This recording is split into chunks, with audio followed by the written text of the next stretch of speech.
Kasalanan mo to. Gusto mo na talaga akong patayin dahil gusto mong maagaw sa akin ang lahat. Sino ka para sabihin sa akin yan? Magsama kayo. Kapag hindi mo tinikom yung bibig mo, mas lalo kang pahihirapan ng pangit na Cheska na yon. Kaya manahimik ka. Naiintindihan mo? Alam mo, hindi ko alam kung bakit. Sa hilig mo mamintas ng iba, pero yung sarili mo hindi mo nakikita. Alam mo kung anong totoong pangit? Yang ugali mo. Sus, buti nakakahinga ka pa kapag nakaharap sa salamin. Gandang-ganda sa sarili. Ang kapal-kapal naman ng foundation mo. Ayaw mo talaga akong tantanan, ha? Pwes, pagbibigyan kita. Really? Trying hard, ugly, and poor Cheska? Kung ako sa'yo, uuwi na lang ako kesa naman mapahiya ka pa dahil sa pagiging hambog mo. You're nothing, Cheska, kumpara sa itsura at lahat ng meron ako. Huwag kang pa kasi siguro, Akisha, dahil hindi malabong mawala lahat yan sa'yo kapag hindi ka nagbago. Kapag naubos mong pasensya ko, kukunin ko lahat ng meron ka at alam kong ayaw mo mangyari yon, kaya pakiusap, manahimik ka na. Taon 1997, Quezon. Bandang alas 5 ng umaga, manaka-naka ang buhos ng ulan. Nakasuot ng kapote at may dalang malaking payong si Edwin habang binabagtas ang daan, pauwi sa dating bahay ng kanyang yumaong mga magulang. Patawarin mo ko kung kailangan kitang kunin sa mga magulang mo. Gusto ko lang pagsisihan ni Luisa na mas pinili niyang tatay mo kaysa sa akin. Ako ang higit na karapat-dapat at mas nagmamahal sa kanya. Buong buhay ko pinagsilbihan ko siya. Pero sa huli, ako pa rin ang talo. Kaya habang buhay silang mangungulila sa'yo. Nang makarating sa kanyang bahay, walang tigil sa pag-iyak ang sanggol. Ay, nagugutom na siguro to. Ano bang dapat kong gawin sa batang ito? Wala naman akong alam sa pag-aalaga ng bata. Tumigil ka na sa kakaiyak mo. Huwag mo akong pahirapan katulad ng ginawa sa akin ng nanay mo. Tuloy-tuloy lang sa pag-iyak ang sanggol dahilan para mag-alala na rin siya sa kalagayan ng bata. Bigla siyang tumayo sa upuan at sumilip sa bintana. Mula sa di kalayuan, napansin niyang nakabukas pa ang bintana ng mag-asawang sina Erning at Teresita. Napalingon siya sa bata at agad na binitbit ang basket na pinaglalagyan noon. Huwag ka nang umiyak. Alam ko na kung sino mag-aalaga sa'yo. Ewan ko na lang kung matuntun ka pa ng mga magulang mo. Agad na binuhat ni Edwin ang basket at lumabas ng bahay. Nang makarating sa may tarangkahan ng mag-asawang Erning at Teresa ay agad niyang tinawag ang mga yon. Sino yan? Edwin? Ikaw nga. Ano yan dala-dala mo? Ha? Bata? Ang totoo niyan, Chong, hindi ko po alam kung anong gagawin ko dito eh. Habang nasa biyahe po ako papunta rito, may nag-iwan po nito sa upuan ng bus. Hindi ko naman po maatim na iwanan na lang basta-basta lalo na't tingnan niyo po. Ay, Sus Mariosep, walang konsensya ang magulang na nag-iwan ng batang yan. Napakagandang bata. Ay, akin na. Teresita, magkakaanak na tayo. Ano? Sinong mga anak? Sus, bingi na talaga ang tiya Teresita mo. Oo. Ay, halika, tumuloy ka muna.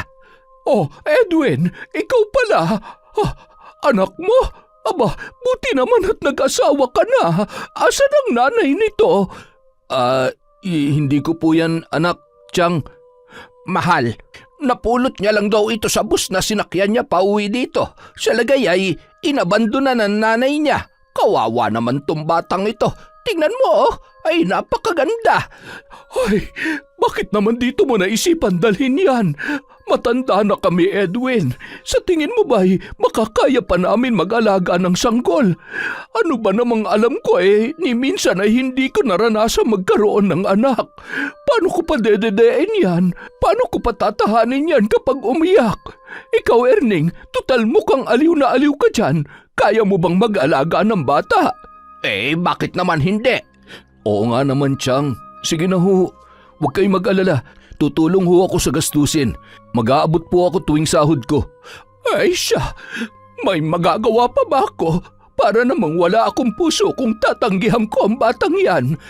Lumuwas kayo mula sa bayan. Sigurado ako na nagugutom na ito. Bumili kayo ng mga gamit na kakailanganin niya. Kailangan niya ng makainom ng gatas. Madali kayo. Agad namang umalis si Mang Erning at si Edwin papunta sa bayan. Nagkusang loob na si Edwin na bayaran ang kanilang mga pinamili nung gabing yon para sa sanggol.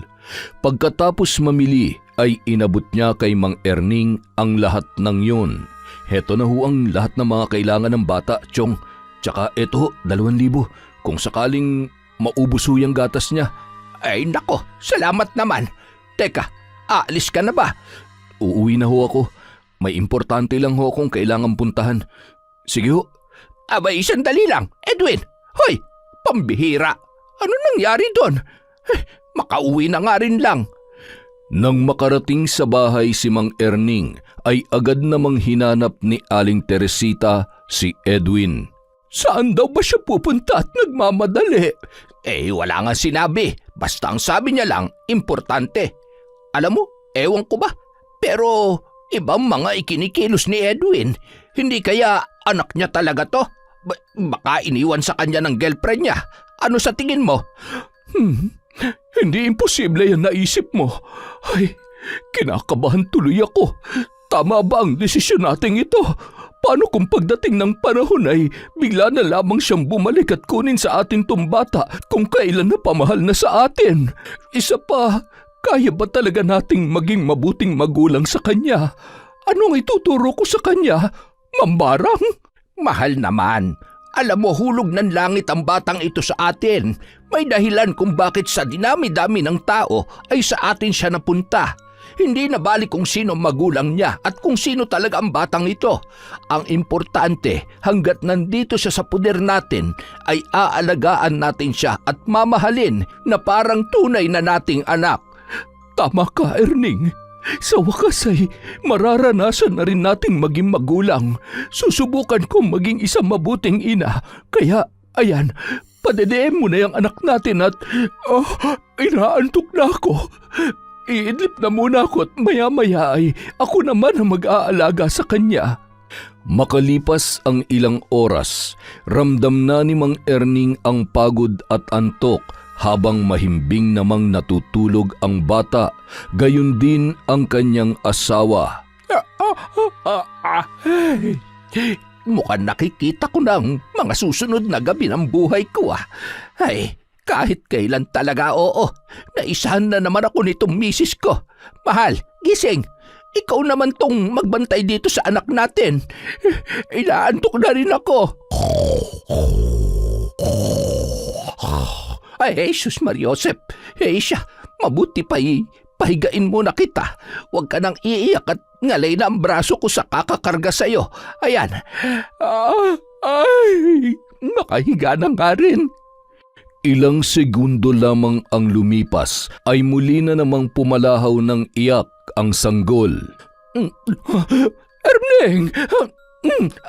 Aray!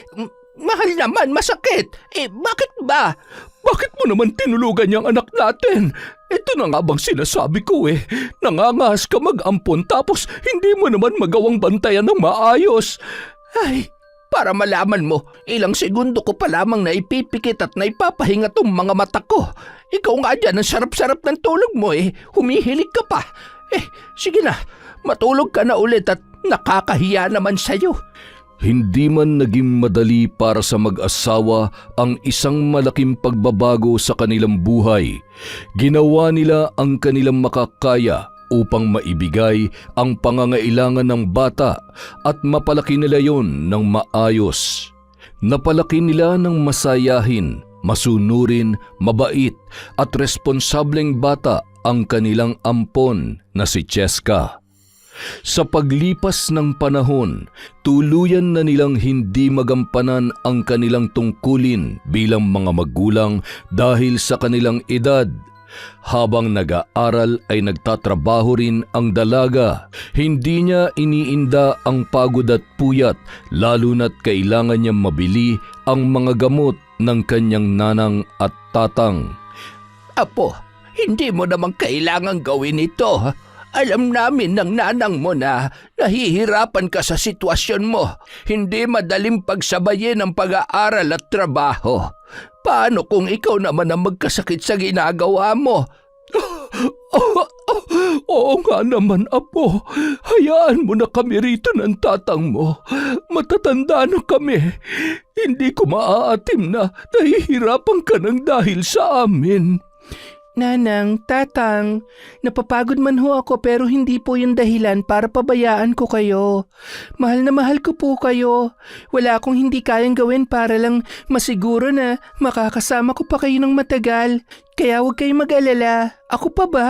Pinalaki niyo kaya akong matatag at handang harapin ang lahat ng laban. Salamat naman anak. Basta palagi mong iingatan ang sarili mo, ha? Mahal na mahal ka rin namin ng nanang mo. Isang araw, papauwi galing sa eskwela si Cheska. Ramdam niya na ang pagod at puyat nung mga oras na yun. Nahihilo talaga ako. Sa wakas, makakapagpahinga rin at makakatulog na mahaba-haba ngayong gabi. Habang tumatawid, aksidente namang nasagi ng kotse ang dalaga, dahilan para matumba yun at mawalan ng malay. Agad namang lumabas ng sasakyan ang may-ari at agad na nilapitan si Cheska. Napatakip bibig siya nang makita ang dugo sa ulo nito. Diyos ko, miss, gising! Tulong! Tulungan niyo kami! Kailangan ko siyang madala sa ospital! Tulong! Agad na isinugod yun sa ospital at maswerteng hindi ganun kalala ang tama noon matapos ang pagsusuri ng mga doktor. Na magkamalay na ay labis naman ang pagtataka ni Cheska. Nasaan po ako? Ano po nangyari? Nabangga ka ng sasakyan ko kanina dahil sa bigla mong pagtawid. Pasensya ka na, hindi ko agad napansin. Hindi ko sinasadya yun. May masakit pa ba sa'yo? Kumusta ang pakiramdam mo? Okay naman na po ako. Pasensya na rin ho kung naabala ko kayo. Nagmamadali rin ho kasi ako kanina at medyo nahihilo na po sa puyat at pagod. Working student po kasi ako. Working student? Bakit? Nasaan ba mga magulang mo? Matanda na ho kasi ang nanang at tatang ko. Hindi na po nila kaya magtrabaho at may sakit na rin ho sila. Kaya ako po nagpapaaral sa sarili ko at nagpo-provide ng mga pangangailangan namin. Pati na rin po ang mga gamot nila. Napakasipag mo naman at napakabuti mong bata. Kung okay lang sa'yo, pwede kitang tulungan. Pwede kitang pag-aralin habang nagtatrabaho sa akin. Pwede kang tumulong sa kahit anong gawain sa bahay na kung anong kaya mo. Tutulungan kita sa kahit na anong paraan. Basta wag mo lamang akong ireklamo tungkol sa aksidente nangyari kagabi. Wala naman po akong balak magreklamo, ma'am. Isa pa, mukha naman hong mabait kayo. At katulad nga ho ng sinabi ninyo, aksidente lang ang nangyari. Kaya wala po kayong dapat ipag-alala. Salamat ho at hindi niyo ako pinabayaan.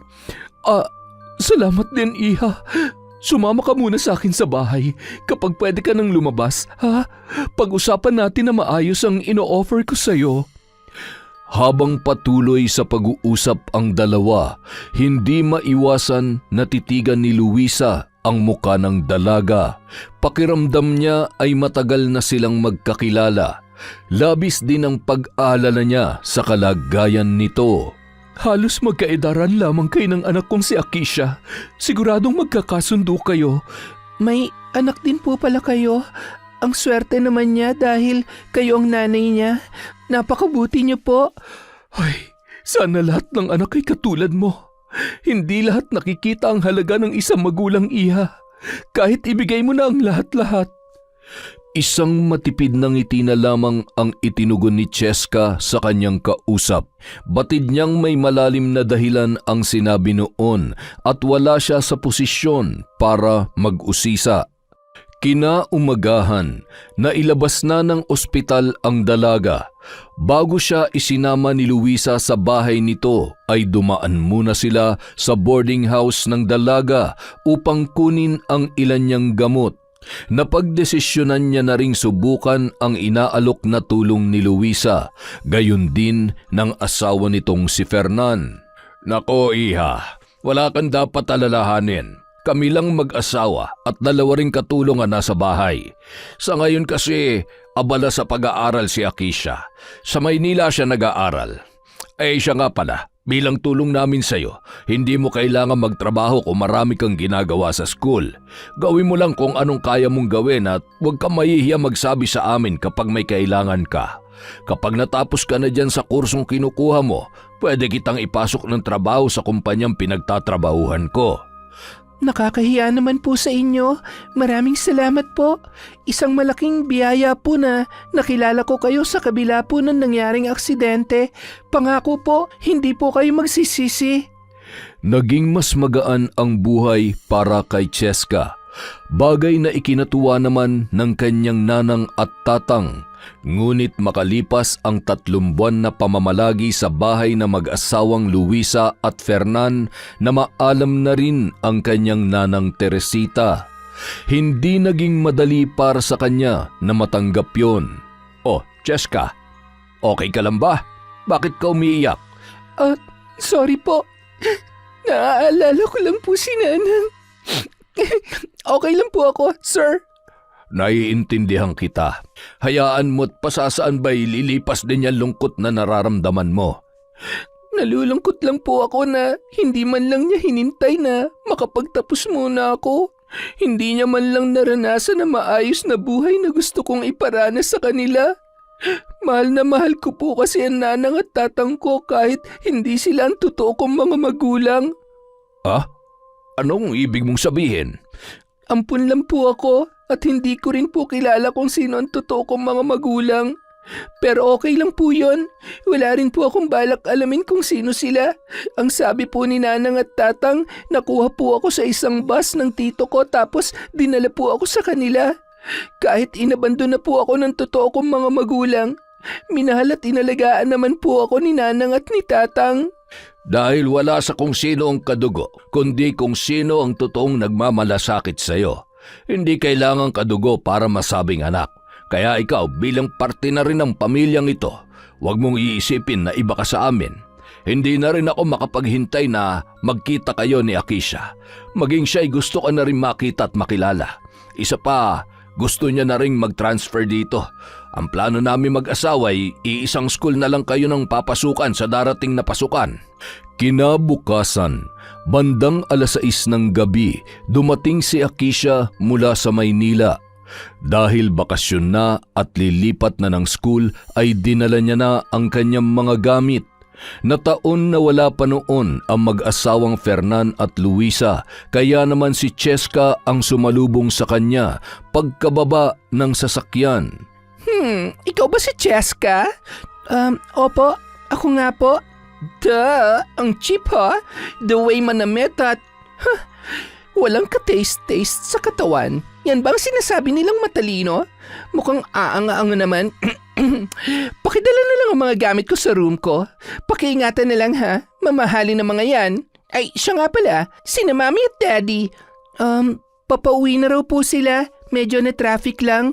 Okay, pagkatapos mong iakyat ang mga yan, magluto ka naman ng ulam for us. Matagal kong hindi nakasama si Mami at Daddy so gusto ko na ipagluto mo kami ng masarap at kakaiba. Well, sabi ng Mami, masarap ka raw magluto. Isang matamis na ngiti lamang ang itinugon ni Cheska kay Akisha. I don't think na makakasundo ko siya. Hindi ko siya gusto. For sure, pinagsasamantalahan niya ang kabaitan ng Mami at Daddy ko. Isa pa, hindi ako makakapayag na may ibang pumapapel sa buhay ni na Mami at Daddy, kaya humanda ka sa akin. She looks so pangit and so baduy. Hindi siya nababagay dito. Makalipas ang ilang minuto, dumating na rin ang mag-asawang Fernan at Luisa. Masaya naman sila na muling makita ang kanilang pinakamamahal na anak na si Akisha. Kumusta ka anak? Napagod ka ba sa biyahe? Okay lang naman po ako, Daddy. Medyo traffic lang. Hi, Mommy! I miss you. Buti naman po at umuwi na kayo. Namiss ka rin namin ng daddy mo. Kanina ka pa ba dumating, sweetheart? Almost 30 minutes na rin po siguro. Ay, siya nga pala. Nagkita na ba kayo ni Cheska? Yeah. Nakita ko na siya. Actually, she's cooking for dinner. Gusto ko lang malaman kung totoong masarap nga siya magluto. Nagugutom na rin po talaga ako eh. Tara, baka sakaling nakaluto na si Chaka si Cheska. Mabait na bata si Cheska, anak. Parte na rin siya ng pamilya natin. Kaya mas ma-appreciate namin ng mami mo kung ituturing mo siya na para mo na ring kapatid. What? Teka, kailan pa ako nagkaroon ng kapatid? Don't tell me na maliban sa akin pinag-aaral niyo siya at balak niyo na rin siyang ampunin. Gosh, saan niyo ba siya napulot, Dad? Gaano kayo kasigurado na mabuting tao siya? What if may gawin siya masama sa family natin? What if magnanakaw pala siya? Hindi ba kayo natatakot? Sa panahon ngayon, mahirap magtiwala sa kung sino-sino lang. Anak, ilang buwan na rin namin siyang kasama. Ni minsan hindi niya pinagsamantalahan ang kabaitan namin ng daddy mo. Mabuti siyang tao. Mas makabubuti kung kikilalanin mo muna siyang mabuti. Ay, fine. Pero hindi ko may papangako na magugustuhan ko siya, lalo na kapag nakita o nalaman ko na hindi makabubuti sa family natin. You know naman, Daddy and Mommy, concerned lang ako sa familyng to.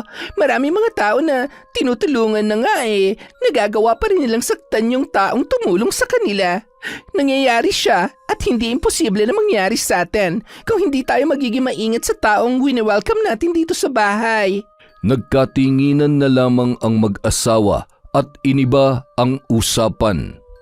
Mabuti pa bumaba na nga muna tayo para kumain. Sige po, Daddy. Susunod po ako kaagad. Habang pababa ng hagdan, naamoy na nila ang ulam na niluluto ni Cheska para sa kanilang hapunan. Ang bango naman. Bigla tuloy ako nagutom. Ay, nakakatuwa talaga tong si Cheska. Maliban sa mabait at matalino, marami ring alam sa bahay. Tama ka dyan, honey. Napapairap at napapataas na lamang ng kilay si Akisha habang nakikinig sa pinag-uusapan ng kanyang mga magulang. Nagmamadali yung bumaba at pumagitna sa kanyang mami at daddy. Eksakto naman nakahanda na ang pagkain sa lamesa. Kain na po kayo? Oh, saan ka pupunta? Maupo ka na't sumabay ka na sa amin. Sige na po, mamaya na lang po ako. Hindi pwedeng mamaya na. Huwag ka nang mahiya. Parte ka na ng pamilyang ito. Isa pa, masayang kumain na magkakasama. Okay po, sir. Tito at tita, yun ang itatawag mo sa amin. Sige po. Tito, kapag hindi ako nakapagpigil, tutusukin ko yung mata mo nitong tinidor. Masyadong mapapel. Ano ba nakita sa kanya ni na Mami at Daddy at daig pa nila nagayuma kung makaasta? Napakasarap ng luto mo. Sinigang sa bayabas po yan. Natutunan ko po yan sa nanang ko. Masarap po ba talaga? Ang sarap. Ngayon lang ako nakatikim ng ganito kasarap na sinigang. Grabe. Yung asim at linamnam ay panalo. Ang sarap. Ew! Anong masarap? Ang pangit ng lasa. Amoy bulok na...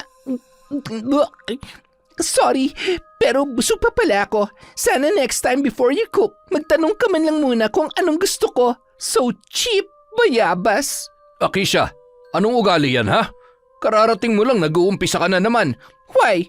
I'm just telling the truth, Dad. Hindi naman talaga masarap. Hindi ko gusto. Kung masarap para sa inyo, pues ibahin niyo ako. Mas mabuti pa magutom kesa pakainin niyo ako ng ulam na hindi ko naman gustong kainin. Agad na tumayo si Akisha at padabog na umakyat ng hagdan. Malakas na isinara ang kanyang pintuan. Napailing-iling na lamang ang mag-asawa sabay na patingin sa nakayuko at napahiyang si Cheska. Pasensya ka na sa anak namin. Hindi na rin namin alam kung paano mababago ang kanyang ugali. Hindi namin alam kung saan kami nagkulang sa kanya.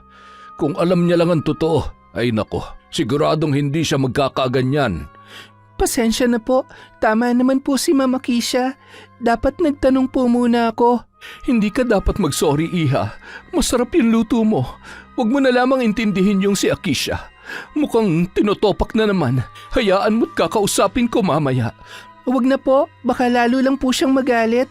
Magluluto na lang po ako ng gusto niyang ulam. Wag na, Cheska. Kung ayaw niyong kumain, hayaan natin siya magutom o magluto siya ng kakainin niya. Sige na, kumain na tayo. Walang imikan na kumain ang mga yon habang nagwawala naman sa higaan si Akisha. Buisit na Cheska yan. Humanda siya sa akin. Gagawin kong impyerno ang buhay niya hanggang sa siya mismo ang magkusang umalis dito sa bahay. Nang gabi ring yun, tinawagan ni Akisha ang kanyang kaibigan na si Angelo. Oh, kumusta? Kailan ka ba uuwi dito sa atin? Hay, nakauwi na ako at nagsisisi ako na umuwi ako dahil ilang oras pa lang ako dito, kumukulo na agad ang dugo ko. Bakit naman? Don't tell me na napagalitan ka na naman ng mami at daddy mo. Ano na naman bang ginawa mo? Kasalanan to ng pangit na sampid sa bahay na to. Ah, si Cheska ba? Yung pinag-aaral ng mami at daddy mo? Ano ka ba? Mabait kaya yun, tapos kilala yun sa school namin. Scholar yun mula first year at active na officer ng iba't ibang club. Stop it, Angelo. Do you think kaya niya akong tapatan kapag nag-transfer na ako sa school nyo? Ilalampaso ko siya. Gagawin ko siyang anino ko. Ilalagay ko siya sa lugar kung saan nababagay ang basurang katulad niya. Hay, wag namang ganun. Mas maganda kung kikilalanin mo muna siya ng maayos. Tsaka sinasabi ko sa'yo, hindi magiging madali ang pinaplano mo. Ngayon pa lang, kung ano man yung iniisip mo, wag mo nang ituloy. Baka mamaya ikaw pa mapahamak. Minamalit mo bang kakayahan ko? Lahat ng gusto ko nagagawa ko at walang nakakapigil sa akin. Hindi si mami at daddy, hindi ikaw at lalong hindi ang pangit na yon. Ay nako, mas nakakapangit yung pinaplano mo kaya buti pa wag mo nang subukan. Alam mo kung hindi mo ako susuportahan sa plano ko, kalimutan mo na lang na magkaibigan tayo. Kinabukasan, tahimik na bumaba si Akisha ng hagdan habang nag-aalmusal na sina Luisa, Fernan at gayon din si Cheska. Talaga bang hindi niyo ako niyaya mag-breakfast? Hi, I'm sorry for what I did last night. Sorry, Cheska. Siguro nagpadala lang ako sa selos bilang nag-iisang anak ni na mami at daddy. Ngayon ko lang kasi naramdaman na parang may kahati ako sa atensyon nila. I'm sorry. Matamis ng ngiti lamang ang itinugon ni Cheska. Tama kayo, Mom, Dad. Mas makabubuti kung bibigyan ko ng time ang sarili ko na mas makilala si Cheska. Sorry po, hindi na po mauulit. Pasensya na rin kung napagtaasan kita ng boses kagabi, anak. Alam mo naman na kahit gaano ka namin kamahal, ang mali ay mali at hinding-hindi namin kukonsintihin ng mami mo yun. Siya, maupo ka na at kumain ka ng marami. Matapos mag-almusal, agad na ring umalis ang mag-asawa para pumasok sa kani-kanilang trabaho. Mula nung araw na yun, naging maayos na ang pakikitungo ni Akisha kay Cheska. Ngunit kapag wala ang kanyang mga magulang ay hindi magkanda-ugaga ang dalaga sa sunod-sunod na utos ni Akisha. Makalipas ang ilang buwan, nagsimula na ang enrollment. Parehong kurso ang kanilang kinukuha kaya naman naging magkaklase ang dalawa sa 3 taon nila sa kolehiyo. Hindi pa man pasukan ay hindi na makapaghintay si Akisha sa kanyang mga planong gawin kay Cheska. Nang dumating ang unang linggo ng pasukan, napagtanto ni Akisha na tama ang mga sinabi ni Angelo tungkol kay Cheska. Halos lahat ng professor ay kilala at natutuwa sa husay ng dalaga sa anumang asignatura. Grabe, ang galing-galing mo naman pala talaga, Cheska. Napakasipag mo siguro mag-aral. Hindi kaya ata natutulog kaya halos sa ulo at advance na ang mga topics na inaaral mo. Mahilig lang akong mag-advance reading kapag walang ginagawa. Hay nako, kaya palang itim-itim na ng eye bags mo, no? Look, ang haggard mo kaya. Magpahinga ka rin paminsan-minsan. Just chill. Look at me. Hindi ka ugaling mag-review. Bakit ko naman gagawin yon? Kung matalino ka talaga. Nasanay kasi ako Mula kasi nung elementary ako, ito na talaga ang nakasanayan ko at wala naman ako nakikitang mali sa ginagawa ko kasi masaya naman ako Alam mo naman, kanya-kanya tayo ng habit sa buhay. Isa pa, hindi tulad sa'yo may iba kang pinagkakaabalahan. Ako naman sa pagtatrabaho at pag-aaral lang umiikot ang mundo ko. Ha? That's boring, huh? Walang masama na mag-enjoy paminsan-minsan and try to do something new. Don't tell me na sa edad mong yan, hindi ka pa nakakatikim ng alak, mag-party at... Hindi pa talaga at okay lang yon. Marami akong obligasyon sa school kaya wala akong panahon para sa mga ganyang bagay. Napapairap na lamang si Akisha sa mga sinasabi ni Cheska. Don't worry, Cheska. Lalagyan ko ng thrill ang buhay mo. Makalipas ang ilang linggo, bagamat baguhan ay naging matunog na ang pangalan ni Akisha sa buong campus. Magaling magdala ng damit at hindi maikakaila ang angking kagandahan nito. Magaling din yon sa klase katulad ni Cheska at unti-unti na ring sumasali sa iba't ibang school organizations. Marami na rin yung mga kaibigan at bagong kakilala. Isang araw, bandang 5:00 ng hapon, nagulat na lamang si Cheska nang hindi niya maitulak ang pinto ng CR. Sino yan? Palabasin niyo ako dito, ano ba? Hindi ako nakikipagbiroan sa inyo, buksan niyo to! Bigla namang binitiwan ng 3 kababaihan na kilalang siga sa campus ang pinto. Dahilan para masubsob sa sahig si Cheska. Nagtawanan pa ang mga yon at pinagsisipa siya at inapakan ang kanyang mga daliri sa kamay. Isang malakas na sabunot ang kanyang natamo habang ibinabangon sa sahig ng isa sa mga estudyanteng naroon at kinaladkad patungo sa isang drum na punong-puno ng tubig. Doon ay paulit-ulit nilang inilublob ang ulo ni Cheska. Tama na! Maawa kayo sa akin! Wala akong kasalanan sa inyo! Habang nasa ganoong sitwasyon ay dumating naman si Akisha. Tigilan niyo na siya! Ano bang problema niyo, ha? Gusto niyo bang i-report ko kayo sa mga pinagagagawa niyo? O baka gusto niyo ipakulong ko kayo? Ano? Basang-basa at nanginginig sa takot si Cheska na nilapitan ni Akisha at nagsitakbuhan naman ang mga estudyanteng gumulpi sa kanya. Kasabay noon ay napatakbo rin si Angelo at agad na hinubad ang kanyang jacket at isinuot sa dalaga. Kitang-kita sa muka ang pag-aalala nito kay Cheska. Bagay na hindi naman ikinatuwa ni Akisha. Hindi ako makakapayag na pati si Angelo na nag-iisa kong kaibigan, maaagaw mo pa sa akin. Wala ka bang ibang alam na gawin kundi ang agawin ng lahat ng mga importanteng tao sa akin? Nakakuyom ang kanyang mga kamao na sinundan si Angelo habang inaalalayan ang umiiyak na si Cheska. Sakto naman na dumating ang sundo ni na Akisha. Mag-iingat kayo. Akisha, ikaw nang bahala kay Cheska. Hahanapin ko muna yung mga gumawa nito sa kanya. Ano? Para saan pa?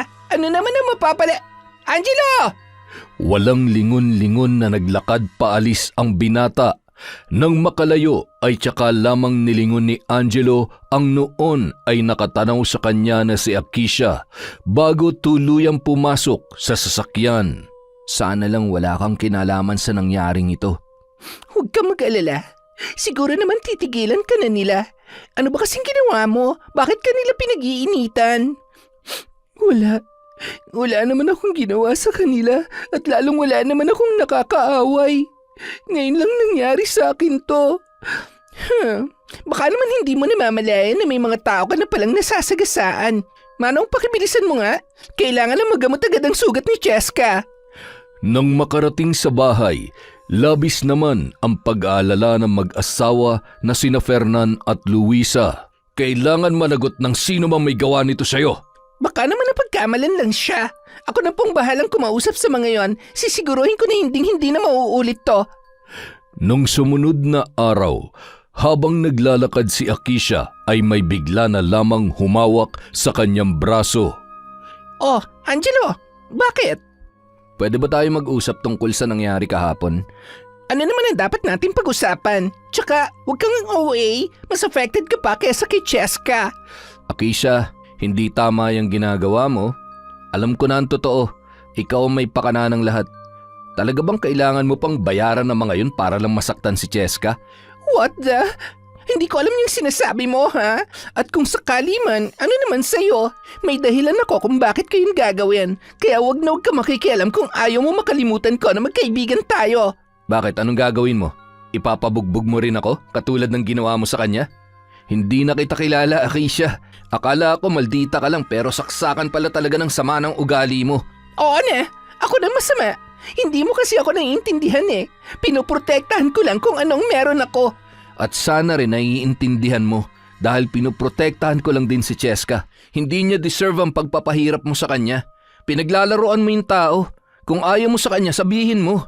Sa ginagawa mo, maiintindihan ko kung bakit mas mapapalagay ang loob ng mga magulang mo kay Cheska. Dahil sa inyong dalawa, mas kamahal-mahal siya. Sino ka para sabihin sa akin yan? Magsama kayo. Kapag hindi mo itinikom yung bibig mo, mas lalo kong pahihirapan ng pangit na Cheska na yon. Kaya manahimik ka, naiintindihan mo? Alam mo, hindi ko alam kung bakit.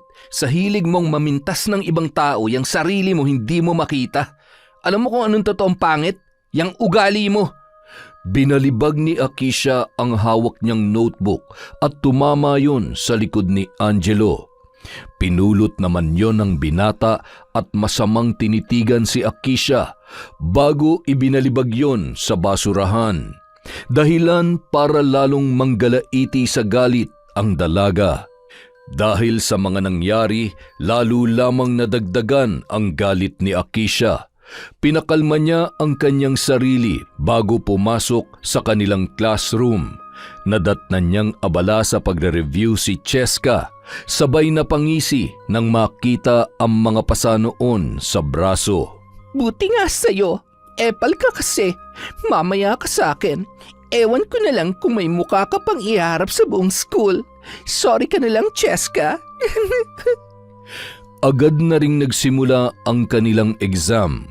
Habang tahimik ang lahat ay agad na may sinipayon papunta sa may ilalim ng upuan. Nagpaikot-ikot ang kanilang professor at nakita ang isang papel. Agad yung pinulot ng teacher at binasa ang nakasulat. Cheska, lumabas ka ng classroom. Mag-uusap tayo mamaya. Sir, pero hindi po sa akin yan. Maniwala po kayo. Sabi ko, lumabas ka ng classroom.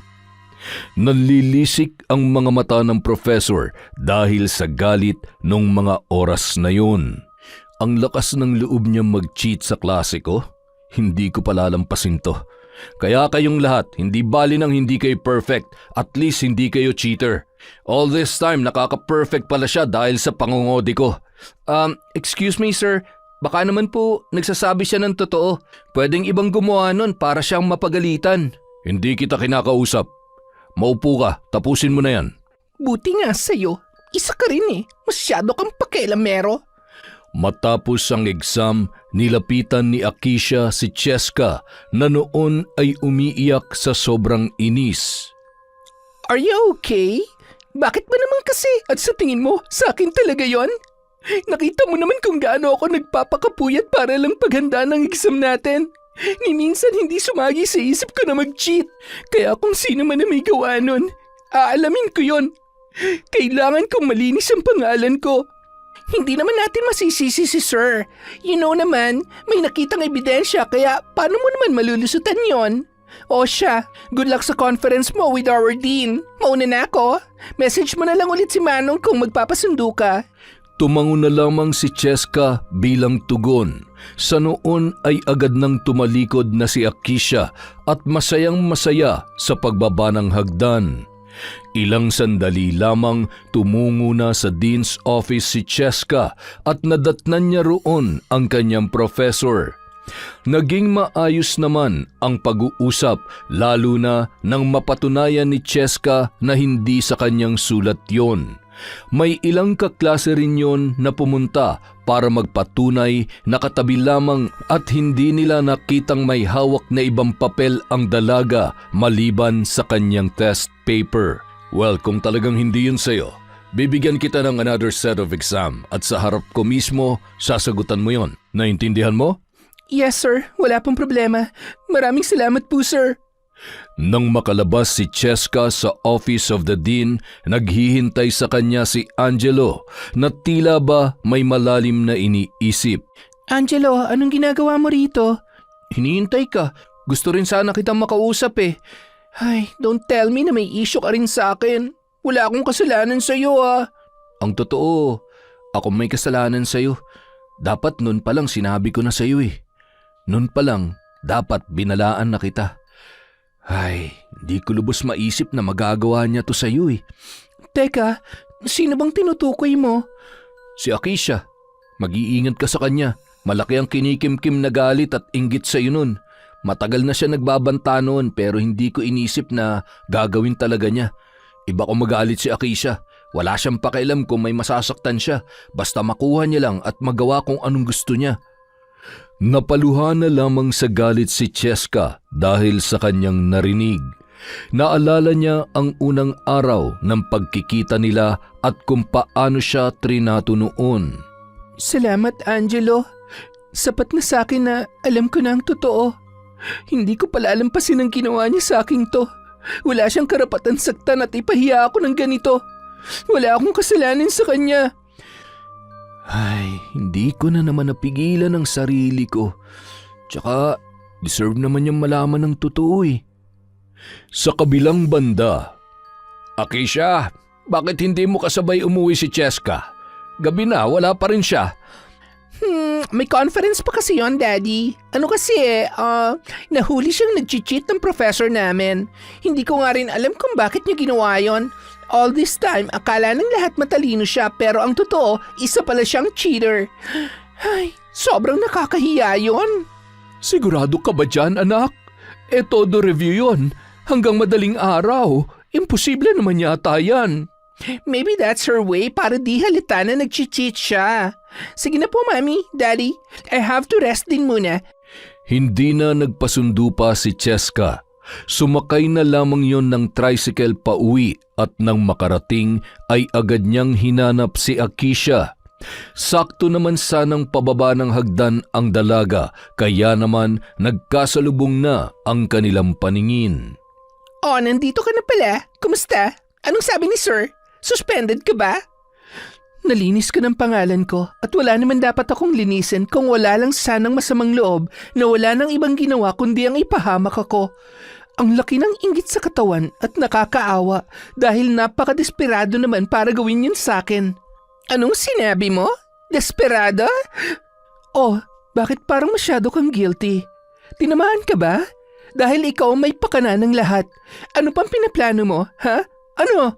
Cheska, bitawan mo yung braso ko. Huwag ka nga nang bibintang. Hindi ko alam ang sinasabi mo. Ah, talaga? Hindi mo alam o nagmamaang-maangan ka lang?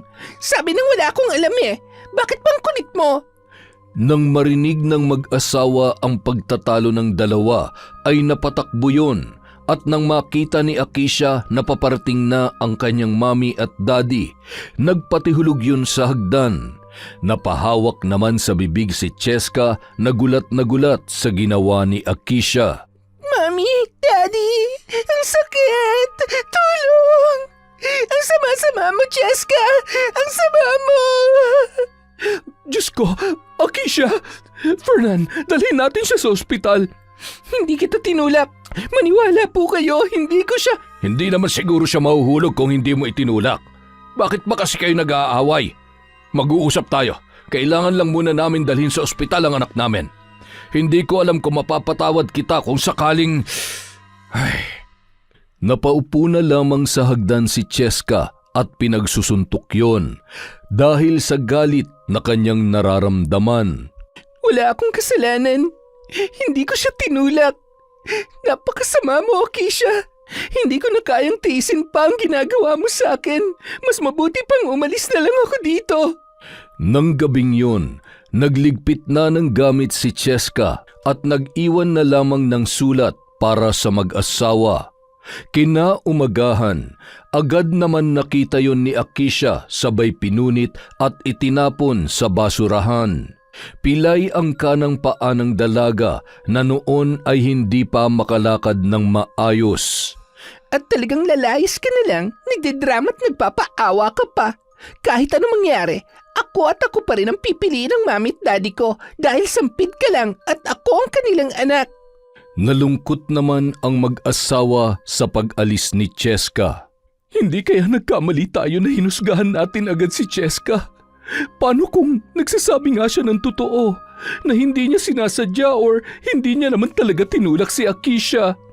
Ay, pero nakita naman natin na nangyari at kung paano gumulong si Akisha sa hagdan. Buti na nga lang at hindi siya gaanong napuruhan. Baka maipakulong ko pa si Cheska. Bah, pagkatapos natin siyang tulungan ay kita mo naman, basta na lang tayong iniwan ng walang pasabi. Napakabastos ng ginawa niya. Kung wala talaga siyang kasalanan, edi sana hinarap niya tayo. Ay, ewan ko ba, pero nalulungkot ako sa nangyayari. Hindi ako makatulog sa gabi. Iniisip ko siya. Fernan, nag-aalala ko para kay Cheska.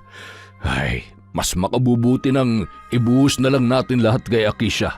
Yun ang nararapat sa ating pamilya. Lumipat naman ng section si Cheska para iwasan si Akisha. Ngunit naging mas harap-harapan na ang pambubuli noon sa kanya. Girls, naamoy niyo ba yun? Amoy masangsang, right?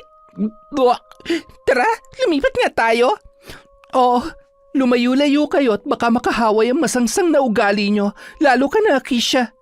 Mukhang sakit mo na yata yan at hindi ka nagagaling. Cheska, guilty? Huwag mo kasing sinasalo ang mga sinasabi ko. Let's go, girls. Nasusuffocate ako kapag nakakakita ko ng pangit eh. Kailangan ko ng sariwang hangin. Sus, buti nakakahinga ka pa kapag nakaharap ka sa salamin. Gandang-ganda ka sa sarili mo, ang kapal-kapal naman ang foundation mo. Ayaw mo talaga akong tantanan, ha? Pwes, pagbibigyan kita. Makalipas ang isang buwan, nagkaroon ng beauty pageant sa buong campus at naglakas loob na sumali si Cheska para kalabanin ang matunog na kandidata na si Akisha. Galit naman si Akisha na kinumpronta si Cheska. Seriously, kakalabanin mo ko? Hindi ka man lang nahiya sa katawan mo? Like, kailan ka ba huling tumingin sa salamin? Excuse me, hindi lang ako gaano nag-aayos, pero wag ka dahil kahit saang salamin ka pa humarap, mas maganda ako sa'yo. Isa pa, alam mo kung anong laman ko sa'yo? Hindi maitim ang budhi ko. Bye! I hate you! Sisiguruhin ko na hindi ka makakasali. Kailangan kong gumawa ng paraan. Isang linggo bago magsimula ang pageant, nagkaroon ng malubhang sakit sa balat si Cheska. Magpatingin ka na agad sa albularyo. Yung isa sa mga kaibigan ni Akisha, mambabarang yun. Kaya siguradong may kinalaman na naman siya sa nangyayari sa'yo. Tama ka. Huwag ka mag-alala. Marunong manggamot ang lolo ko. At higit sa lahat, iniwan din sa akin ni Lola ang isang aklat na makakapagpagaling sa akin. Gusto ko siyang gulatin at paasahin na masusungkit niya ang korona. Habang nag-uusap ang dalawa ay dumaan naman si Akisha. Oh, hi Angelo. You look good together. Isang langaw at nabubulok na... Ew! Paano mo ako tatalunin yan, Cheska? Ha? Poor girl. Kinagabihan, umuwi si Cheska sa liblib na baryo kung saan naninirahan si Tatang Erning. Anong nangyari sa iyo, anak? Sino may gawa sa iyo niyan? Lumapit ka nga dito. Akin na yung kamay mo. Ayan. Jesus Mariosep, sinasabi ko na nga ba? Sino ba tong masaman loob na nagpapahirap sa iyo? Sino pa nga po ba? Yung anak ng dati ko pong amo, si Akisha po, Lolo. Masyado na malaki ang atraso niya sa akin. Pero wag ho kayong mag-alala. Alam ko naman na po kung paano mapapawalang bisa ang sumpa gamit ang itinuro sa akin ni Nanang. Bubuksan mo na ba yung aklat? Huwag mo na lamang tangkain at baka mabihag ka. Gagamutin na lamang kita sa paraan na alam ko. Maaari ko namang pakiusapan ng mambabarang na nilapitan niya. Nakapagdesisyon na po ako, Tatang. Handa na po akong gamitin ang aklat na yon. Yun lamang po ang tanging paraan para magbago pa ang bruhitang yon. Pikon na po talaga ako sa kanya. Kung nakapagdesisyon ka na, wala na akong magagawa para hadlangan ang nais mo. Ngunit sana'y gamitin mo yon sa tamang paraan. Huwag na huwag kang mananakit ng mga taong inosente at walang kalaban-laban. Tatandaan ko po yan, Tatang. Ayaw ko lamang huna, wala akong gagawin tungkol sa mga nangyayari. Isa pa, kailangan niya matuto sa bawat kasalanan niya. Nasisiguro ko rin na marami pa siyang pinaplano laban sa akin. Nang gabi ring yun, kinuha ni Cheska ang mga gamit sa isang lumang kaban. Binuksan niya yun at sinasariwa ang mga mahalagang bagay na itinuro sa kanya sa oras ng pagriritual ng kanyang nanang Teresita. 3 beses niyang binasa ang mga salitang nakasulat sa isang pahina habang nagpapausok ng insenso at kamangyan. Ilang minuto lamang ang lumipas ay nawala ang kanyang mga pantal at ilan sa kanyang mga sugat. Matagumpay niyang nakontra ang sumpang ikinabit sa kanya ng mambabarang. Pagpatak ng 12:00 ng gabi, kinuha niya ang mga insekto at tinusok sa isang manipis na patulis na kawayan at pinaikot-ikot sa apoy ng malaking itim na kandila habang nag-uusal ng dasal. Katulad ng mga insektong ito, manunuyo ang balat mo na tila pinapaso ng buhay at masisira ang makinis mong balat. Masusunog ang iyong buhok at luluwa ang iyong mata. Magmimistulak ang bungo at maging ang sarili mo ay iyong katatakutan at pandidirihan. Kinaumagahan, isang di pamilyar na muka ang bumungad kay Cheska. Sino po kayo? Ano pong kailangan nyo? Gusto ko lamang mga musta. Ikaw na ba yung... Edwin, ikaw na ba yan? Anong ginagawa mo dito? Nangungumusta lang ho ako. Siya na po ba yung batang iniwan ko sa inyo? Kayo ho yung nakakuha sa akin noon? Nandito ako para humingi ng tawad sa iyo at ipaalam ang totoo. Kilala ko mga magulang mo. Inilayo kita dahil sa galit at selos na nararamdaman ko noon. At ngayong may malubha na akong karamdaman, gusto ko nang itama ang mga pagkakamali ko. Gusto kong makilala mo na sila. Patawarin mo sana ako. Sinadya mo akong ilayo sa mga magulang ko, tapos gusto mo patawarin kita? Anong klase kang tao? Bakit mo ako dinamay sa galit mo sa mga magulang ko? Buong buhay ko galit ako sa kanila dahil akala ko ay nabandonan nila ako. Alam mo ba kung gaano kasakit yon? Alam mo ba? Alam ko na walang kapatawaran ang ginawa ko, pero bigyan mo sana ako ng pagkakataon na itama ang lahat. Yan ay kung gusto mo pang makita at makilala ang mga tunay mong magulang. Paano ako magtitiwala sa'yo? Masama kang tao. Hindi ka dapat pinapakinggan at pinaniniwalaan. Oo, masama akong tao, pero hindi kita sasaktan. Inilayo kita sa kanila para mangulila sila sa'yo. Heto ang address ng mga totoo mong magulang. Puntahan mo sila at isuot mo ang kwintas na ito. Nasisiguro ko na kahit wala kang sabihin sa kanila, malalaman nila kung sino ka. Sandali, saan niyo po nakuha ang address na ito? Bakit? Bakit, Apo? Ito ho kasi yung address ng bahay ni na Ma'am Luisa. Ibig sabihin, sila po ang mga magulang ko. Nakita mo na sila at nakasama? Naging amo ko po sila. Saka meron po silang anak. Kaya imposibleng. Sa pagkakaalam ko, nag-ampun sila ng batang babae rin. Ilang buwan lamang nung matapos kang mawala sa kanila. Sige na, aalis na ako. Huwag kang mag-alala, magiging maayos din ang lahat. Naguluhan si Cheska sa kanyang nararamdaman dahil sa katotohanan na isiniwalat ni Edwin. Naroon ang galit niya para sa lalaki dahil sa ginawa nito. Gayunpaman, nang maalala niya ang kanyang lola ay napalitan ng tuwa ang galit at lungkot na kanyang nararamdaman. Ampon si Akisha. Hindi niya alam. Hindi niya alam na ampun lang siya at ako ang totoong... Ngayong alam mo na ang totoo, anak. Iiwanan mo na ba ako ng tuluyan? Tatang naman, hindi ko po gagawin yan. Kayo pa rin ni Nanang ang kinikilala kong magulang na nagmahal at nagpalaki sa akin. Mahal na mahal ko po kayo, Tang. Isa pa, imposible nang maging parte pa ako ng buhay nila. Masaya na po sila. Hindi na nila ako kailangan. Makalipas ang ilan pang araw, sa kabila ng katotohanan ay naging tikom ang bibig ni Cheska. Alam niyang hindi pa yon ang tamang pagkakataon para sabihin sa kanyang mga magulang.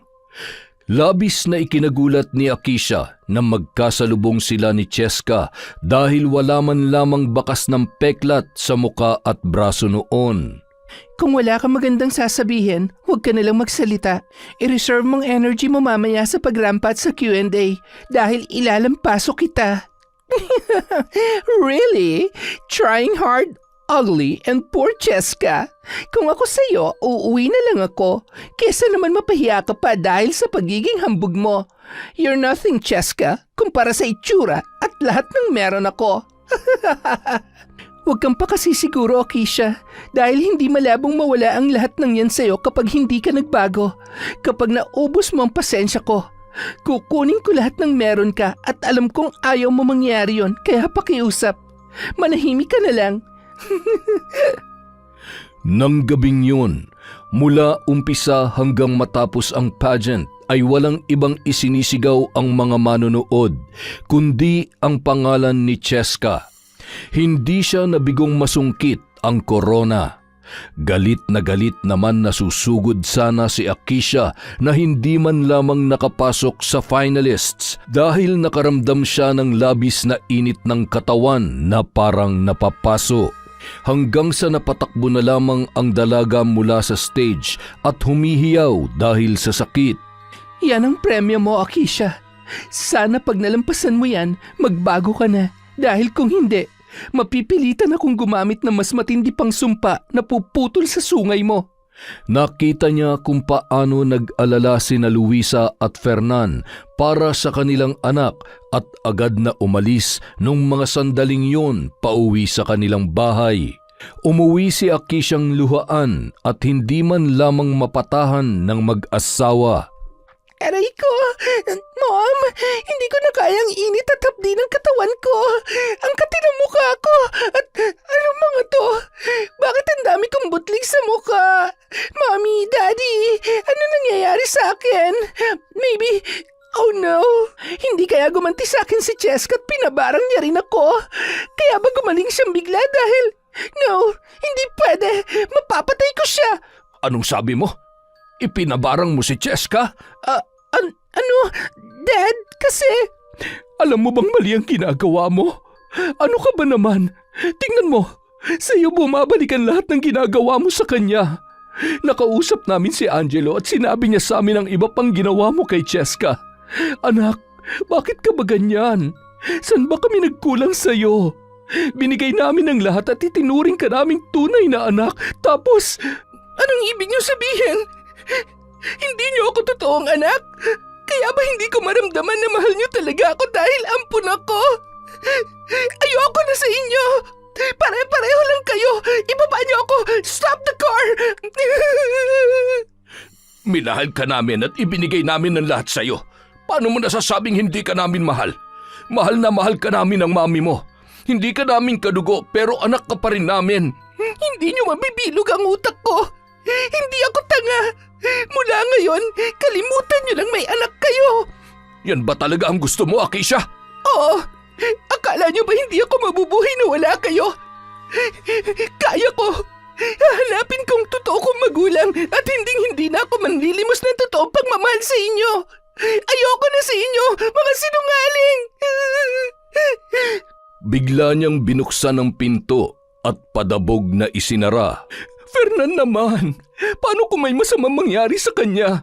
Hindi natin siya pwedeng pabayaan. Alam mo, sa tingin ko, panahon na para ipakita sa kanya na hindi sa lahat ng pagkakataon tama at masusunod siya. Kailangan niya matuto sa mga pagkakamali niya. Masyado na tayong pinapaikot ni Akisha sa kanyang mga palad. Mahal ko siya, kaya bilang magulang, kailangan natin siyang turuan ng leksyon. Hindi pa man tuluyang nakakalayo ang sasakyan ay nakita nila kung paano yun natumba at nawalan ng malay. Nang balikan at buhatin nila yon ay nagulat sila sa kulay ng balat at itsura ng buhok ni Akisha na animoy sinilaban ng apoy.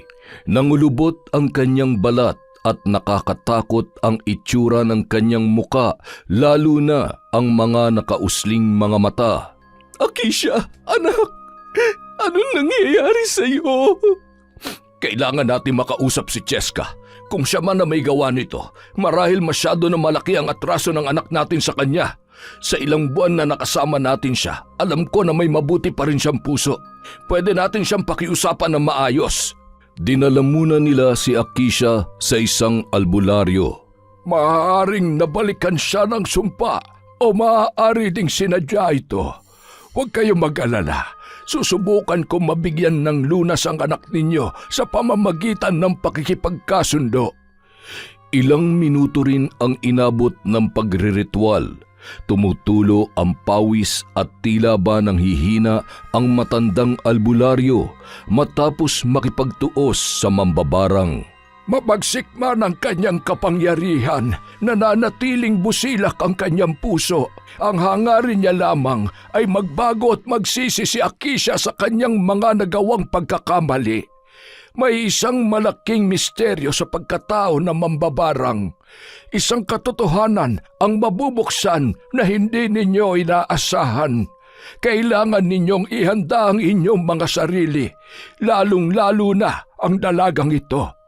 Masyadong mabigat ang enerhiya na bumabalot sa kanyang katawan, dahilan para maging mas epektibo ang sumpang binitawan ng mambabarang.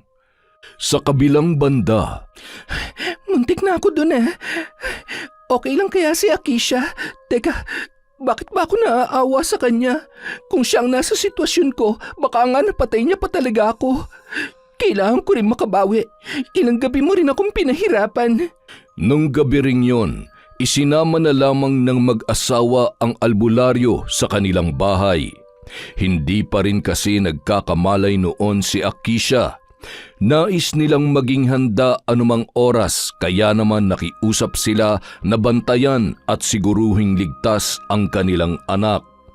Matapos dalhin sa kwarto ang dalaga ay isang bisita naman ang dumating nang hindi inaasahan. Nagpapahangin sa labas ng bahay noon si Luisa na labis na naguguluhan sa mga nangyayari. Edwin, anong kailangan mo? Bakit nandito ka? Mahal! Huwag ka matakot. Wala akong gagawing masama. Nandito ako para sabihin sa iyo na buhay ang anak mo at alam ko kung nasaan siya. Patawarin mo ako, Luisa. Patawad. Kailangan ko nang umalis bago pa ako makita ng asawa mo. Nang lumabas si Fernan, nadatnan niyang humahagulgol ang kanyang asawa. Ang anak ko! Ang anak natin! Buhay siya! Buhay ang anak natin, Fernan! Ha? Anong... Si Edwin! Buhay pa siya at alam niya kung nasaan ang anak natin. Posibleng siyang kumuha sa ating anak. Pinaglalaruan lang tayo ng hayop na yon. Kung talagang buhay ang anak natin, nasan siya? May sinabi ba siya? Wala naman, hindi ba? Sira ulo pa rin siya hanggang ngayon. Kung nadatnan ko siya, baka hindi ko napigilan ang sarili ko at kung ano pa nagawa ko sa kanya. Kinabukasan, bandang 7:00 ng umaga, suot ang kwintas ay pumunta si Cheska sa bahay ng kanyang totoong mga magulang.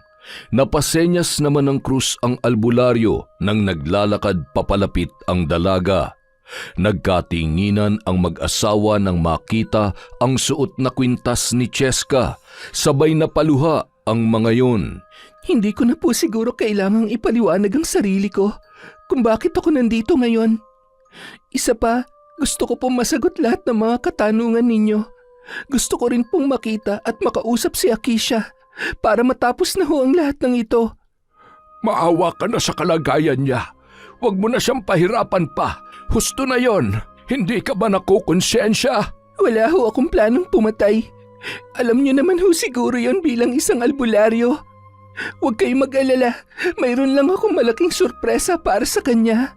Cheska, pwede ka ba muna namin makausap? Saan ang galing ang kwintas na yan? Ayan ho, hawakan at pakatitigan ninyo. Natatandaan niyo po ba kung sinong may-ari ng kwintas na yan? Ikaw? Ikaw ang anak namin. Diyos ko, patawarin mo kami ng daddy mo. Hindi namin alam. Kung alam mo lang kung gaano kami nangulila sa'yo sa araw-araw mula nung mawala ka. Walang gabing hindi kita iniyakan. Ang tagal kong hinintay na makita ka at mayakap. Paanong nakasama ka na namin lahat-lahat pero hindi man lamang namin nalaman na ikaw yan. Mahigpit na niyakap ni na Luisa at Fernan ang kanilang anak. Hindi na rin mapigilan ng dalaga ang pagpatak ng kanyang mga luha. Mula ngayon, hindi na kami makakapayag na mawalay ka pa sa amin. Hindi po sapat ang katotohanan upang manumbalik sa normal ang lahat. Masyado na pong maraming nangyari, lalo na sa pagitan namin ni Akisha. Kaya hindi po magiging madali para sa akin at lalo na sa kanya. Hindi kami pwede magsama dahil magkakasakitan lang po kami. Masaya na ho ako na makilala kayo. Kailangan din ho ako ng tatang ko ngayon. Nagpahid siya ng luha at umakyat sa hagdan, papunta sa silid ni Akisha. Sakto namang pagmulat noon ay nakita niya ang nakangising si Cheska. Ikaw? Anong kailangan mo sa akin, ha? Anong ginawa mo? Mandaraya ka talaga kahit kailan. Alam mong hindi totoo yan. Dahil sa ating dalawa, mas alam mo na wala akong ginawang mali sa'yo. Maliban na lamang sa ibalik ko sa'yo ng doble ang sakit na ikinabit mo sa katawan ko. Ano? Kumusta ka? Mahirap ba? Masakit ba? Anong pakiramdam ng pinahihirapan? Buti ka nga, deserve na deserve mo yan eh. Alam mo nung una, naguguluhan ako kung bakit hindi mo man lamang nakuha ang kabaitan ng mami at daddy mo. Pero ngayon, naiintindihan ko na. Kaya naman pala, kasi ampun ka lang. Wala kang karapatang sabihin sa akin yan. Bakit? Masakit ba? Totoo naman ah. Huwag ka na masaktan. Parang ako lang noon. Ilang beses mo ba akong tinawag na sampid at kung ano-ano pa, kahit na isa doon, walang katotohanan. Unang-una, gusto kong malaman mo na hindi na ako sampid ngayon. Dahil ako ang nawawala nilang anak. Sinungaling! Pwede ba huwag ka nang gumawa ng kwento? Umalis ka na dito sa kwarto ko! Lumayas ka! Huminahon ka lang. Pwede ba huwag mo akong inaaway? Sige ka, kapag ako nainis, hindi ko babawiin ang sumpa. Allergic ka pa naman sa mga pangit. Ngayon, lahat ng kapintasan nasa iyo na.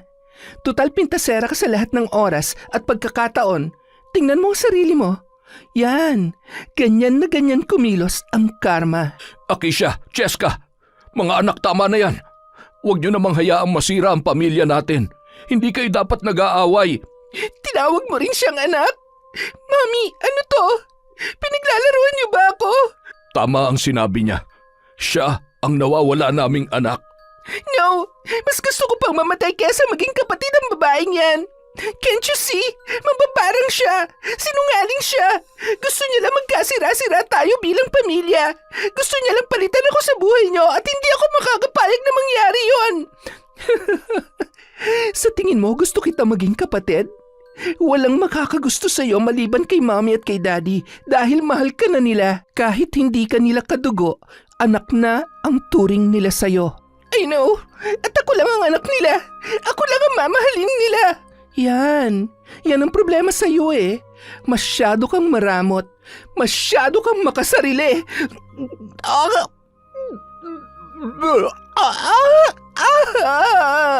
Halos lumuwa ang mga mata ng mag-asawa nang makita ang napakaraming insekto na naglalabasan sa bibig ni Akisha. Kapag hindi ka nagbago, hindi titigil ang sumpa. Hindi ka gagaling. Ikaw ang papatay sa sarili mo dahil sa kagaspangan ng ugali mo. Kasalanan mo to. Gusto mo talaga akong patayin dahil gusto mong maagaw sa akin ang lahat. Wala akong gustong agawin sa'yo. Sadyang makitid lang talaga ang utak mo. Tama na! Nahihirapan na ako.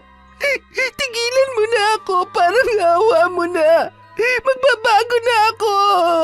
Sana nga magawa mo pa magbago dahil kung hindi, ikaw ang magpapahirap sa sarili mo. Uuwi na po ako.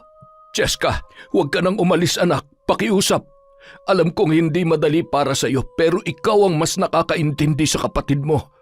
Patawarin mo na sana siya. Anak, huwag ka namang umalis. Nakikiusap ako. Dumito ka na muna. Pasensya na ho sa mga nagawa at nasabi ko. Susubukan ko pong makipag-ayos pero hindi pa po ito ang tamang panahon. Kailangan ho muna namin ng space. Kailangan niya rin ho kayo ngayon. Okay lang po ako.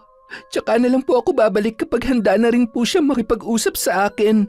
Hindi na napigilan pa ng mag-asawa ang kanilang anak, kaya hinayaan na lang muna nilang umalis yon. Nung araw na yun, nagkita sina Angelo at Cheska. Seryoso, para kayong pinaglalaruan ng tadhana. Ikaw yung totoong anak at siya yung ampon. Wala namang magbabago. Ang problema lang ay kung paano kami magkakasundo. Ano yun, from mortal enemy to sisi? Imposible magkaayos kami ng basta-basta na lang. Kahit sobra yung ginawa niya sa akin, hindi naman big deal na makipag-ayos lalo na't nakaganti naman ako kahit papano. Pero yung ugali niya, habang buhay kong puproblemahin kapag bumalik ako sa bahay na yon. Pero ayaw mo bang makasamang mamit daddy mo? Siyempre gusto. Masaya ako na nalaman na silang mga totoo kong magulang. At least ngayon alam ko na hindi naman talaga ako inabandona kaya napunta ako kina nanang at tatang. Masaya rin ako na silang nagpalaki sa akin. Kahit hindi madali ang buhay maging mahirap, marami naman ako natutunan sa kanila. Natuto kong magsumikap at pahalagahan ng lahat ng meron ako. Kaya nga, napahanga mo ako mula nun eh. Hindi ako nagkamali sa babaeng nagustuhan. Ay, babaeng gusto ko palang. Nako, wag ka nang sumabay sa isipin ko ha. Hindi ka naman yata nagmamadali eh. Isa pa, alam mo naman, gusto ka rin ni Akisha noon pa man. Kaya ayaw ko nang makadagdag ka pa sa pag-aawayan namin.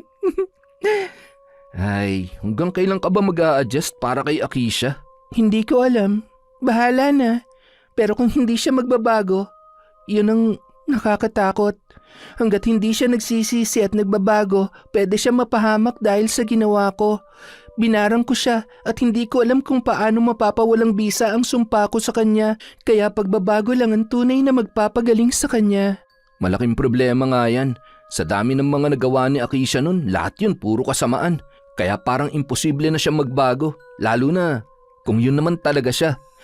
Naniniwala pa rin ako na kahit gaano kasama ang isang tao, ano man ang nagawa nila at pinagdadaanan, may pag-asa pa rin magbago kung mapapalitan ng pagmamahal ang galit sa kanilang puso. Makalipas ang 1 taon. Tatang, Nanang, alam kong masaya na kayo dyan dahil magkasama na ulit kayo. Huwag kayong mag-alala, tutuparin ko po lahat ng ipinangako ko sa inyo. Alam niyo po bang ngayon, unti-unti ay natutupad na rin ang mga panalangin ko. Makakasama ko na rin po sina Mami at Daddy. Masaya rin po ako na nagkaayos na kami ni Akisha. Naiintindihan ko naman po kung bakit nagawa niyang lahat ng yon. Sa ngayon, hindi ko na ulit hahayaang maramdaman niya na walang nakikinig at naniniwala sa kanya na may kaagaw siya.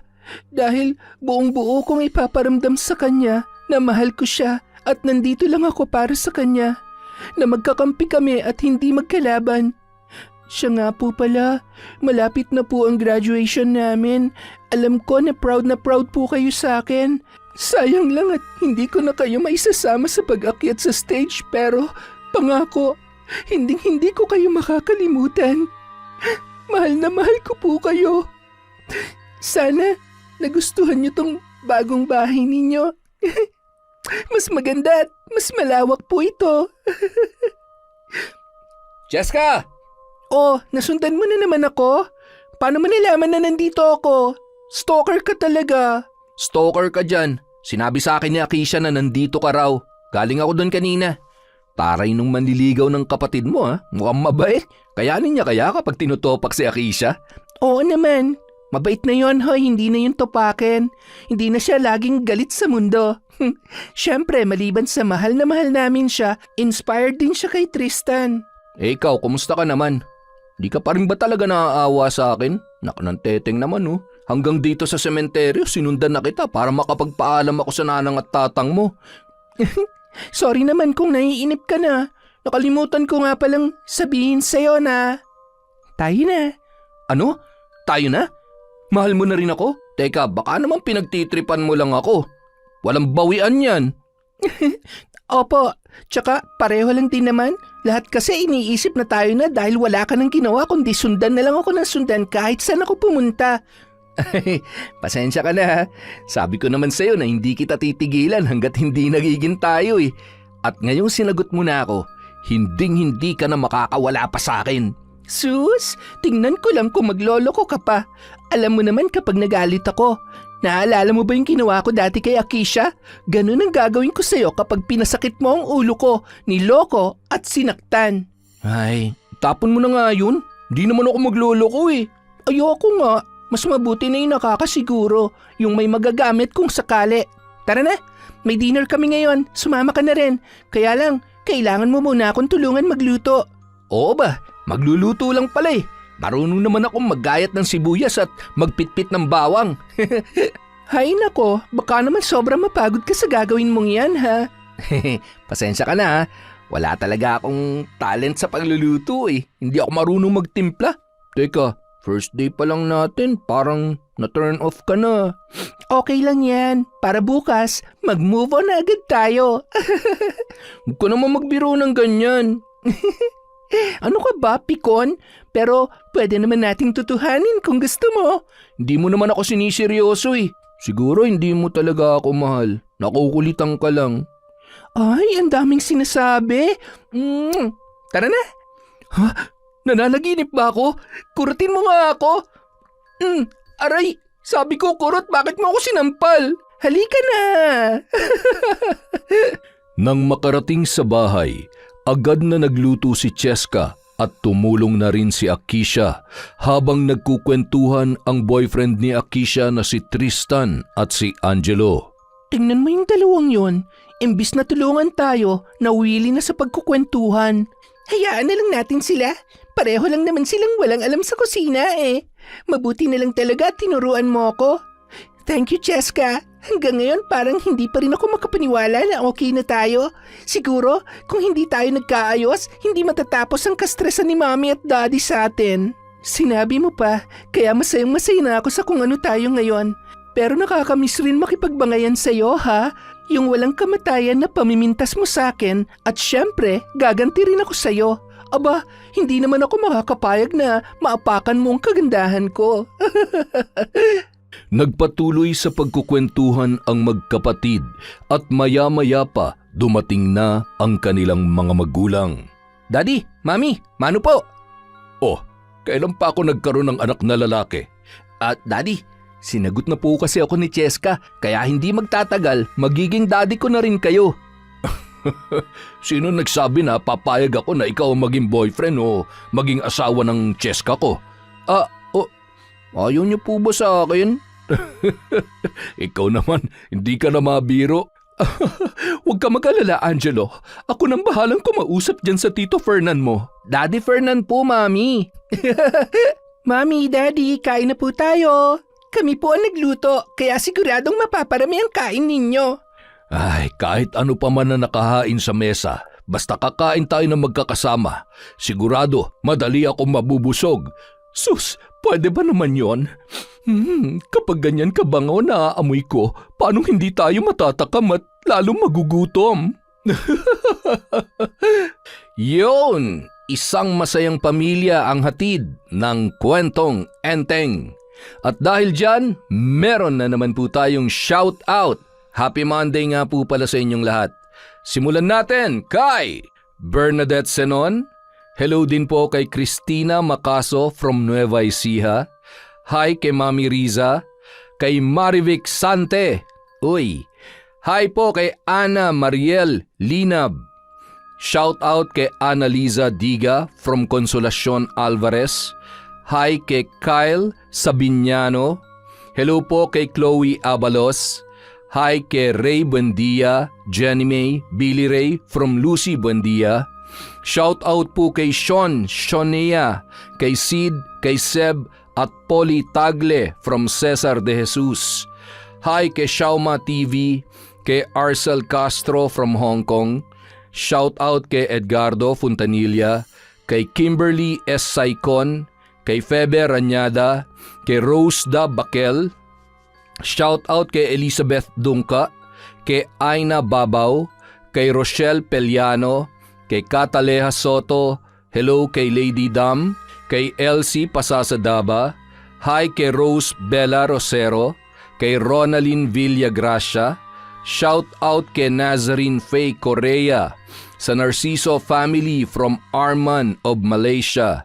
Hello kay Emmanuel Christian Zorilla, kay Finky Rusi 14, shout out kay Hannah Maylene Sesgundo, hi kay Jessica Sobremonte, kay John Chris, kay Vilma Bautista, kay Lizelle Nebrida, kay Sam Escobar, Pinky ko from Australia, shout out kay Frederick Ganagana, kay Mary Ann Garcia, Marjorie De Quilla, May Espiritu, Rida, Marife Ramos, Josefina Felias, kay Sydney Crosswind, kay Donato Estember Jr., hi kay Rachel Cardoza, kay Alana May from Kukan Maas, kay Filipina Palsario, hi kay Marcela Palete, kay Joy Costales, sa mga taga Gabaldon, Nueva Ecija, Caranog, Bertumin, Malanyaon family from Minerva, Caranog, hi kay Len Elizaga, kay Adverse Zita Barun, hi kay KitKat Valerie, kay Cliven Dubalan at kay Heli Borja. Maraming salamat po sa walang sawang pagsuporta sa Kwentong Enteng.